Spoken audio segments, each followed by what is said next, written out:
Mga kapuso, ilang araw matapos umalis si Pope Francis sa bansa, nananatili pa rin sa ating mga Pilipino ang The Pope Fever.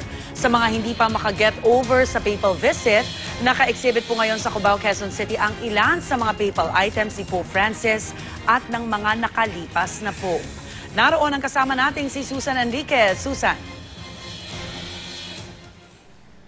Rhea, makikita niyo dito sa Cubao, Quezon City, ang mga ginamit ni Pope Francis sa kanyang pagdalaw dito sa ating bansa. Ilang araw pa lang naman po ang nakakalipas. Dito makikita niyo po yung bottled water, ha?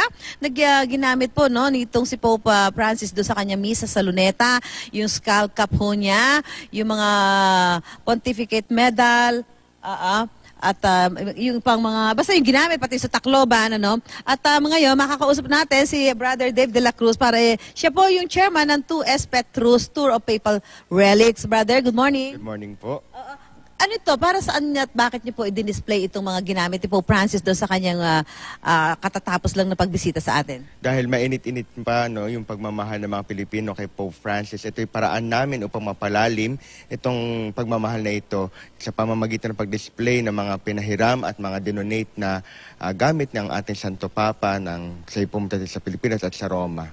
So, yung lahat ay pwedeng pumunta dito at makikita ho nila itong mga ginamit na ito ni Pope Francis. Opo, may kita po nila ito. Ito'y libre, no? At siyempre, lalo-lalo this weekend, this is our way of helping you to deepen your love and devotion to the Pope.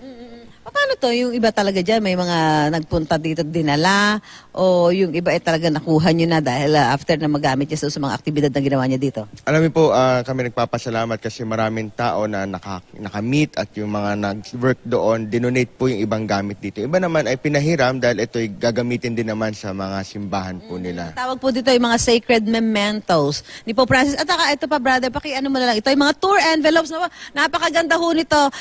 Brother, ikaw na magpaliwanag para saan yung tour envelopes para sa mga prayer intentions ng ating mga kababayan. Okay, tradition po namin every time we have a tour, we invite them to write their prayer intentions na ito iaalay sa mga tomb ng mga santo. Ngunit dahil ngayong taong ito, ako'y pupunta sa Holy Land, no? Ito ay dadali namin mismo sa Holy Land at sa mga libingan ng mga Santo Papa na makikita po namin. Yeah. Kaya pwede nyo na ilakip dyan ang inyong mga panalangin at yung mga inyong kahilingan, ano?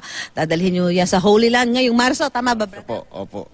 Ako mismo magdadala. At siya mismo magdadala para sa inyong mga panalangin at kahilingan. Okay, maraming salamat si Brother Dave de la Cruz. Mamaya pagbabalik ho namin, makikita naman natin yung mga relic ng ilan pong mga santo at ilan pa mga Pope, no? Santo Papa na dumalaw dito sa ating bansa. Balik sa iyo, Rhea. Maraming salamat, Susan Enriquez.